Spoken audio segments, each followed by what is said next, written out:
Good morning students. This is Srishti Upadhyay, faculty of practice Vidyapeeth Rudhauli.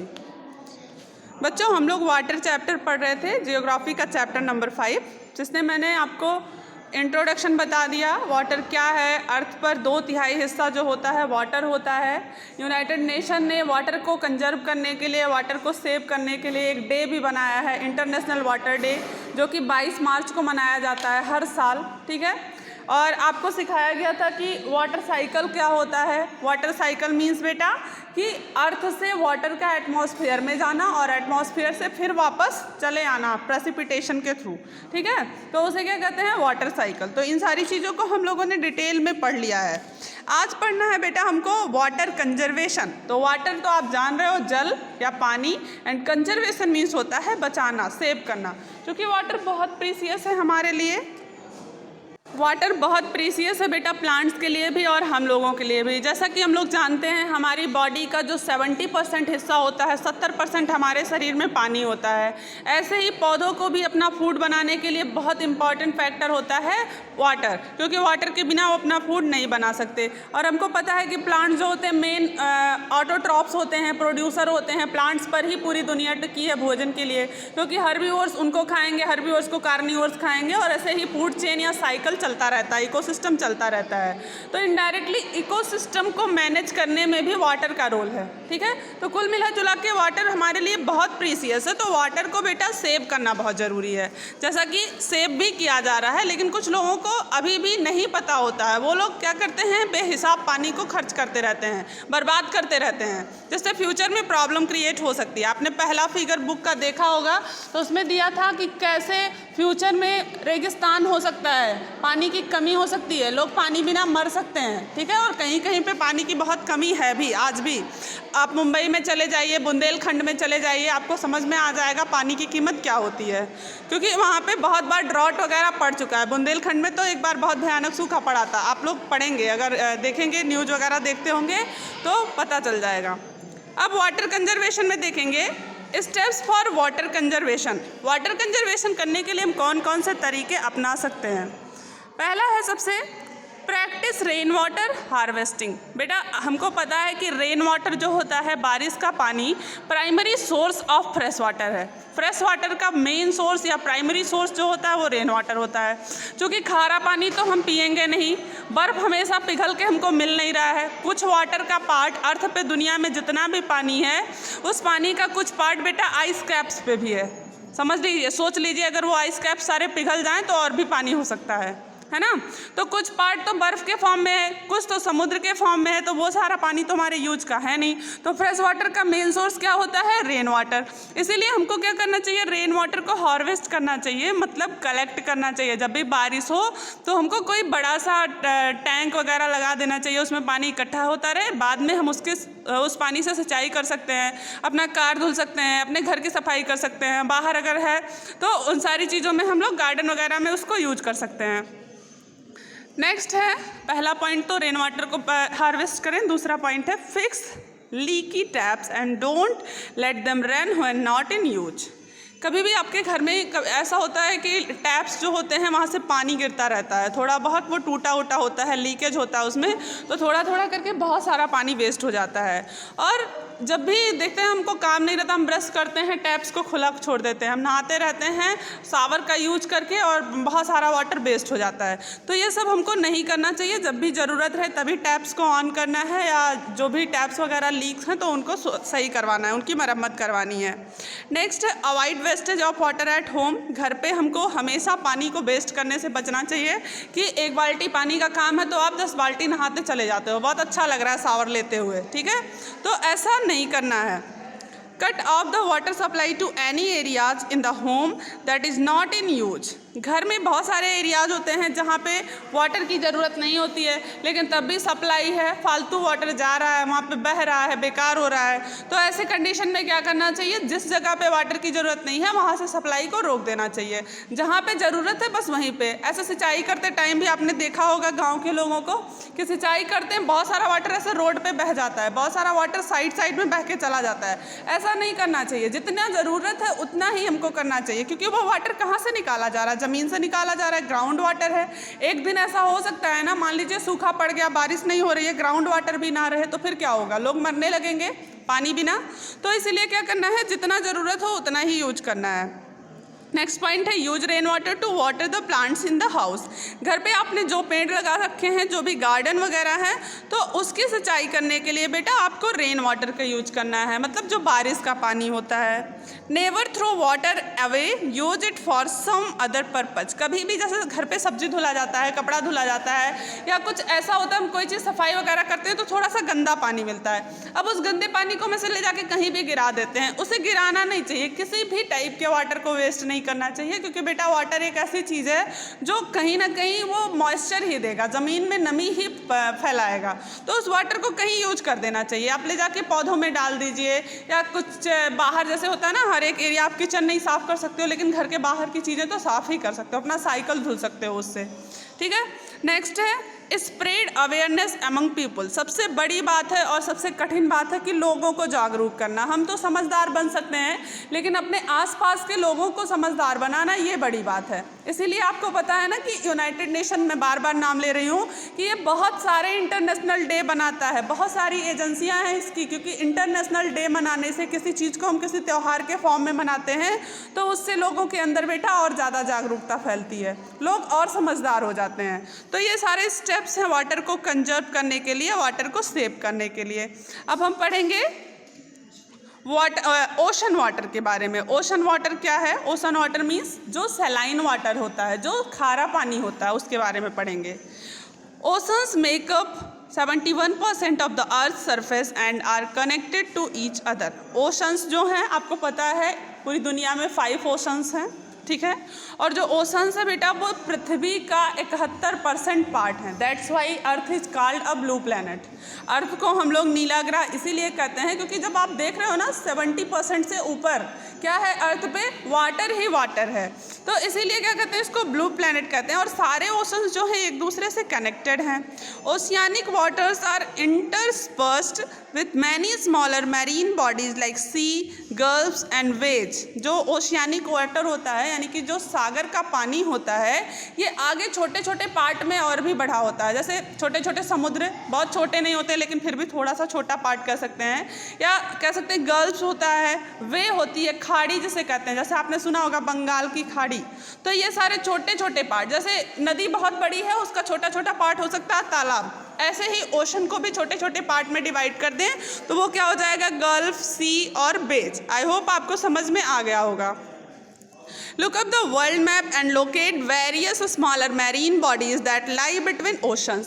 अगर आपके पास world map होगा घर पे तो आप देखिएगा, अदरवाइज क्लास टाइम में आपको बताया जाएगा। वर्ल्ड मैप में आप देखोगे पैसिफिक ओशन कहाँ है, ऊपर है, फिर इंडियन ओशन जो है वो इंडिया के नीचे है। इंडिया के मैप में तो आप देख ही सकते हो, इंडियन ओशन को आराम से देख सकते हो। अटलांटिक ओशन आप देखिएगा तो आपको सारे ओशंस आराम से देखने को मिल सकते हैं। कहाँ पे? वर्ल्ड मैप में। आप लोग का ये टास्क है, आप लोग इसको घर पे करिएगा, ठीक है। तो इस हेडिंग में हमको क्या समझने को मिला कि इंडिया में नहीं, इंडिया के नीचे क्या है आपका, इंडियन ओशन है। और ओवरऑल अगर बात करें तो 5 ओशंस है पूरी दुनिया में, और पूरे अर्थ पर 71% क्या है बेटा, वाटर है। आगे देखेंगे, और वाटर किस फॉर्म में? ओशन के फॉर्म में, खारा पानी। मूवमेंट ऑफ वाटर, अब वाटर भी मूव करता है, लिक्विड स्टेट है, क्या करता है, मूव करता है। और एक बात, एक फैक्ट कहीं नोट कर लीजिएगा कि वाटर एक ऐसा मैटर है कह सकते हैं जो कि तीनों स्टेट में होता है और हर जगह पाया जाता है। ज़मीन पर भी पाया जाता है, ज़मीन के नीचे भी पाया जाता है, हवा में भी पाया जाता है, लिक्विड स्टेट में भी पाया जाता है, सॉलिड स्टेट में भी पाया जाता है और गैस स्टेट में भी पाया जाता है। बहुत पहले से आप लोग जानते हो। तो मूवमेंट ऑफ वाटर में सबसे पहला हमको पढ़ना है बेटा वेव्स के बारे में। वेव्स मीन्स लहरें। लहर आपने देखा होगा आसपास या फिगर में भी देख सकते हो। Have you been to a beach and watched sea water curling into a arch form and breaking on the shore in the form of waves? जब कभी आप बीच पे गए हो, कभी समुद्र के किनारे आप घूमने गए हो, और नहीं भी गए हो तो घूमने जाइएगा, या फ़ोन में आप देख सकते हैं, इंटरनेट के माध्यम से आप देख सकते हैं कि समुद्र का पानी कैसे थपेड़े खाते हुए, लहर बनाते हुए ऐसे ऐसे करके और आगे बढ़ता जाता है, ठीक है। उसे क्या कहते हैं बेटा, वेव्स कहते हैं। क्योंकि जब वाटर के मूवमेंट के साथ एयर भी मिक्स हो जाए, हवा मदद करती है। हवा की हेल्प से क्या होता है, वो और तेज तेज ऊपर ऊपर लहरों के फॉर्म में बहता है, तो उसे क्या कह देंगे हम लोग, वेव्स कह देंगे। अभी आगे आपको फिगर में मैं बताऊंगी, आगे देखते हैं। Waves are formed when energy is transformed from molecule to molecule across the surface of the ocean. Waves तब बनते हैं, अंडरलाइन कर लीजिएगा बेटा इस बात को, वेव्स यानी कि लहरें तब बनती हैं जब एनर्जी ट्रांसफ़र होती है molecule to molecule, means water के मॉलिक्यूल्स। फॉर एग्जांपल हम कह रहे हैं ये ओशन का वाटर है। अब वाटर में क्या होगा, वाटर एक मैटर है, तो matter is made up of molecules, आप सबको पता है। अब सारे मॉलिक्यूल्स में क्या होगा, इनके मॉलिक्यूल्स सॉलिड के अपेक्षा थोड़ा दूर दूर होते हैं ना। अब जब एनर्जी का ट्रांसफ़र होगा, किसी कारण से कोई एनर्जी रिलीज हुई ओशन में, हवा ही एनर्जी का कारण हो सकती है, अर्थक्वेक हो सकता है, कुछ भी हो गया, ठीक है। तो एनर्जी का ट्रांसफ़र जब एक मॉलिक्यूल में होगा तो मॉलिक्यूल टू मॉलिक्यूल एनर्जी सब में ट्रांसफ़र होगी, और जब सारे मॉलिक्यूल्स मूव करेंगे तो वो लहरों के फॉर्म में क्या करते हैं, दिखाई देते हैं हमको। तो आप इसको समझने की कोशिश करिएगा। वेव्स तब बनती हैं जब एनर्जी का ट्रांसफ़र एक मॉलिक्यूल से दूसरे मॉलिक्यूल तक होता है और पूरे ओशन के सरफेस पे ये चीज़ें दिखाई देती हैं हमको। The water molecules hardly move. It is the energy that actually moves. जो वाटर के मॉलिक्यूल्स होते हैं वो बहुत मुश्किल से मूव करते हैं। वाटर के मॉलिक्यूल अपने आप से नहीं मूव करते हैं बेटा। मूव कैसे होता है, जो एनर्जी होती है वो मूव करती है, और वही हेल्प भी करवाती है मूव करने में, समझ रहे हो ना, एनर्जी की वजह से होता है। As waves break across a shore or crash in a violent storms, they cause great turbulence in ocean water. जैसे जैसे ये वेव्स आगे जाती हैं ना, आगे बढ़ती हैं तो फिर बढ़ती रहती हैं, लेकिन जब ये कहीं किनारे पे आ जाती हैं, मान लीजिए इनको कहीं किनारा मिल गया, कोई बांध मिल गया, तो इनका रास्ता रुक जाएगा, समझ रहे होंगे आप लोग। और कभी कभी ऐसा भी होता है कि जब इनको बहुत तेज़ हो जाती हैं लहरें, कभी कभी ऐसा भी हो जाता है कि बहुत तेज़ तेज़ लहरें हो जाएंगी, भूकंप जैसे आ गया है समुद्र में, तो लहरें बहुत भयानक हो जाएंगी, हवा के साथ बहुत ऊपर ऊपर जाएंगी, तो रास्ते में जो कुछ आएगा उसको सब वो बहा के लेके चली जाती हैं, तूफान का रूप रख लेती हैं। तो समझ गए ना आप लोग। इन शॉर्ट, वेव्स क्या होती हैं कि जब एनर्जी का ट्रांसफ़र होता है ओशन में मॉलिक्यूल टू मॉलिक्यूल ओशन के सरफेस पे, तो वो हमको वेव के फॉर्म में दिखाई देता है, लहर दिखाई देती है, और कभी कभी ये स्टॉर्म का रूप रख लेती हैं ज़्यादा तेज जब एनर्जी का ट्रांसफ़र होगा। तो इसी से रिलेटेड है बेटा सुनामी। सुनामी जो होता है ये भी वाटर बॉडीज़ में आता है, वाटर से रिलेटेड है, इसीलिए हम इसको यहाँ पर पढ़ रहे हैं। सुनामी क्या होता है, एक समुद्री तूफान है, हिंदी में क्या कह सकते हैं, एक समुद्री तूफान है।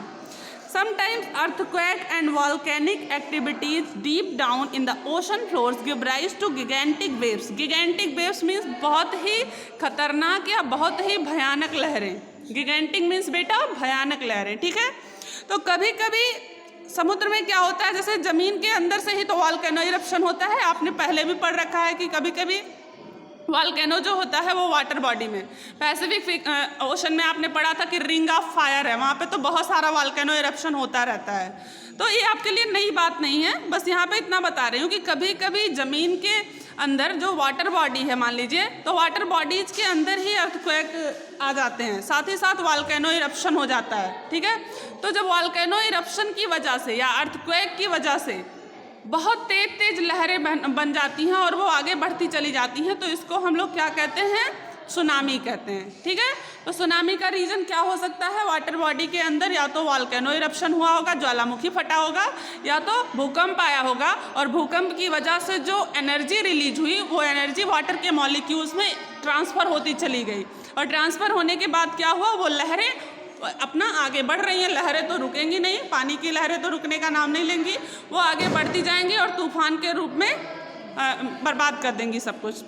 These waves are called tsunamis. They are, आगे पढ़ते हैं, तो ऐसे वेव्स को क्या कहते हैं, सुनामी। तो क्या समझे आप लोग कि जब किसी ओशन में, जब किसी ओशन के फ्लोर पर मान लीजिए वॉल्केनो इरप्शन हो रहा है या अर्थक्वेक आ रहा है, तो उसकी वजह से मॉलिक्यूल्स में वाटर के जो ट्रांसफ़र होगा, तो वेव्स के फॉर्म में वाटर मूव करता जाएगा, इसी को क्या कहेंगे हम लोग, सुनामी। आगे देख लेते हैं। They are like gigantic balls of water which travel at great speed. ये ऐसी होती हैं जैसे भयानक पानी की दीवारें हों, इतनी मजबूत होती हैं, सोच लीजिए जैसे भयानक पानी की दीवारें हों, इस तरह से तोड़ फोड़ करती हुई चीज़ों को आगे बढ़ती हैं। which travel at a great speed, बहुत स्पीड से आगे बढ़ती हैं, बहुत तेज़ी से आगे बढ़ती हैं, these are extremely dangerous and destructive waves and cause large scale damage when they hit coastal regions. और बेटा ये बहुत ज़्यादा खतरनाक होती हैं, बहुत ज़्यादा विनाशकारी होती हैं जब ये किनारे, जैसे होता है ना समुद्र के किनारे शहर बसे होते हैं, समुद्र के किनारे लोग दुकान लगाए रहते हैं, समुद्र के किनारे झोपड़ी बना के लोग रहते हैं, तो किनारे पे जितनी भी चीज़ें हैं सबको वो बहा करके ले जाएंगी या बर्बाद कर देंगी, तोड़ फोड़ मचा देती हैं। समझ गए ना, सुनामी जो होती है। यहाँ पे आप देख लीजिए, सुनामी हिट्स अ टाउन। ये देखिए ऐसे ही लहर होती है, लहर आपने देखा होगा, पूरा आ करके नगर में आएगी, एक टाउन है उसको पूरा खराब कर देगी, एक जो भी है वहाँ पे बाढ़ आएगा और चूंकि स्पीड से भी है तो चीज़ें टूटेंगी, फूटेंगी, डूबेंगी, है ना। तो एक टाउन अफेक्टेड हो रहा है। अब देखिए सुनामी वेव्स, किस तरह से सुनामी वेव्स होती है कि एक जगह से आगे बढ़ेगी, मॉलिक्यूल्स में ट्रांसफ़र होता जाएगा, फिर बढ़ते ही चली जाती है। ऊपर देखिए कैसे उठ उठ के वेव्स हैं सारी। आगे पढ़ेंगे बेटा ओशन करंट्स के बारे में। ओशन करंट्स क्या होती हैं? Ocean currents are like large rivers flowing within the ocean from one place to another. Underline कर लीजिएगा, जो ओशन करंट्स होती हैं ये बड़ी बड़ी नदियों की तरह होती हैं, जैसे बड़ी बड़ी नदियाँ बहती हैं ऐसे ही ये ओशन के अंदर यानी कि सागर के अंदर एक नदी की तरह ऐसा होता है ओशन करंट। मतलब समझ लीजिए ओशन की धारा, एक धारा की तरह, नदी की धारा की तरह एक जगह से दूसरे जगह पे ये बढ़ती रहती हैं, तो इसे ओशन करंट कहते हैं। They move in A clockwise direction in northern hemisphere and in an anti clockwise direction in the southern hemisphere.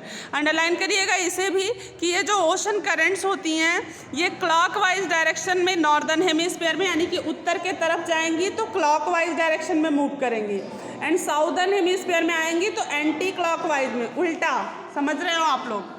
तो ऐसे ही इनका मूवमेंट होता है। ये क्या होती हैं, जैसे नदियाँ बहती हैं वैसे ही सागर के अंदर बड़ी बड़ी धाराएं होती हैं, नदियों के जितनी बड़ी बड़ी धाराएं होती हैं उसी को ओशन करंट कहा जाता है। और ये नॉर्दर्न हेमिस्फीयर में क्लॉकवाइज डायरेक्शन में और साउदर्न हेमिस्फीयर में एंटी क्लॉकवाइज डायरेक्शन में बहती हैं, इनकी धारा की जो दिशा होती है। This is because the earth is spherical in shape. अब ऐसा क्यों होता है? क्योंकि अर्थ का शेप पता है आपको, स्फेरिकल है, ठीक है, गोल है, नारंगी जैसा शेप है अर्थ का, एंड रोटेट्स ईस्टवर्ड्स। और अर्थ क्या होता है बेटा? ईस्टवर्ड्स, पूरब की तरफ मुड़ता है, इस डायरेक्शन में वो अपने उस पर रोटेट करता रहता है ना, हमेशा अर्थ अपने धुरी पे रोटेट करती रहती है, तो इसी वजह से ऐसा होता है। This makes water and winds deflect to the right in the northern hemisphere and to the left in the southern hemisphere. क्योंकि अर्थ अपने एक्सिस पे क्या करती है? रोटेट करती रहती है, ठीक है, क्लॉकवाइज डायरेक्शन में। इसीलिए क्या होता है कि जो ये वेव्स होंगी, ये वाटर और विंड्स का जो डायरेक्शन होता है ये नॉर्दर्न हेमिस्फीयर में हमेशा क्लॉकवाइज होता है और साउदर्न हेमिस्फीयर में हमेशा एंटी क्लॉकवाइज होता है। This is known as Coriolis effect. इसे कहा जाता है बेटा कोरियोलिस इफेक्ट, ठीक है। कोरियोलिस इफेक्ट को आप अंडरलाइन करिएगा। किसे कहेंगे? कि अर्थ का जो रोटेशन है, अर्थ के रोटेशन की वजह से वाटर और विंड का जो डायरेक्शन होता है हमेशा नॉर्दर्न हेमिस्फीयर में कैसा होता है? क्लॉकवाइज, और साउदर्न हेमिस्फीयर में लेफ्ट होता है, ठीक है। क्लॉकवाइज मतलब होगा राइट और एंटी क्लॉकवाइज मतलब होगा लेफ्ट, ठीक है। तो साउदर्न में लेफ्ट और नॉर्दर्न में राइट। राइट मतलब क्लॉकवाइज, लेफ्ट मतलब एंटी क्लॉकवाइज। तो इसी को कहा जाता है बेटा कोरियोलिस इफेक्ट। अब इन्फो कैप्सूल पढ़ लेते हैं हम लोग। इन्फो कैप्सूल में द टर्म सुनामी जापानीज, ये जो सुनामी टर्म है ये कौन से भाषा का शब्द है? जापानी भाषा का। फॉर हार्बर वेव, एक खतरनाक वेव के लिए इसका यूज किया जाता है। The term tidal wave is frequently use for such a wave but it is misnomer for the wave has no connection with the tides. Tides जो होती हैं अलग चीज़ होती हैं। टाइड आपको पता ना, ज्वार भाटा, उसका कुछ और रीजन होता है, ग्रेविटेशनल फोर्स उसका रीजन होता है। फिजिक्स में आप टाइड्स पढ़े होंगे।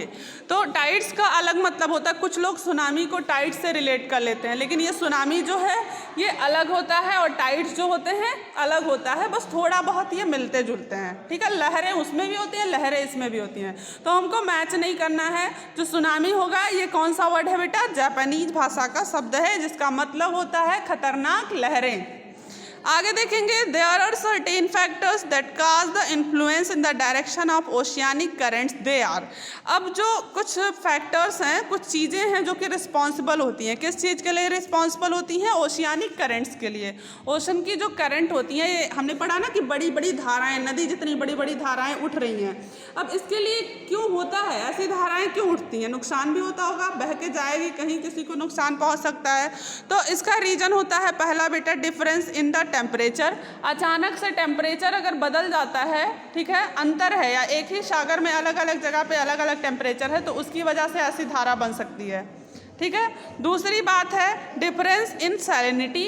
सैलिनिटी जानते हो ना, समुद्र के वाटर में जो साल्ट है, ठीक है, नमक है, उसका मतलब उसकी वजह से कि कहीं बहुत ज़्यादा साल्ट का कंसंट्रेशन है, कहीं कम है। अब जहाँ ज़्यादा साल्ट का कंसंट्रेशन होगा वहाँ वाटर गाढ़ा होगा, जहाँ कम होगा वहाँ हल्का होगा। हल्का वाला तो ज़्यादा तेज़ से मूव करेगा ही, ठीक है। अर्थ रोटेशन, अर्थ का रोटेशन तो रिस्पॉन्सिबल है ही, आपको पता ही है। नेक्स्ट है प्लैनेटरी विंड्स, हवाओं की वजह से भी लहरें बनती हैं।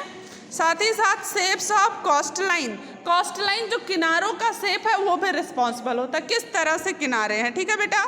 तो इस तरह से ये सारी चीज़ें जो होती हैं कहीं ना कहीं ओशियानिक करंट्स के लिए, या जो भी टाइड्स आ रहे हैं, या जो भी टाइड्स नहीं कर सकते, ओशियानिक करंट्स के लिए रिस्पॉन्सिबल होती हैं। जो सागर में धाराएं आ रही हैं उसके लिए क्या होते हैं, ये सारी बातें रिस्पॉन्सिबल होती हैं। तो आज के लिए हम लोग बस इतना ही पढ़ेंगे, इतनी बातें आप लोग रिवाइज करेंगे। नेक्स्ट वीडियो लेक्चर में हम लोग वार्म एंड कोल्ड करंट्स पढ़ेंगे। साथ ही साथ इसका एक छोटा सा वीडियो बना के, क्योंकि ज़्यादा नहीं बचा है, थोड़ा सा बचा है, मैं आपको इसका वीडियो बना के दूंगी और इस चैप्टर का PDF भी एक्सरसाइज फॉर्म में दे दूंगी, ठीक है। Thank you.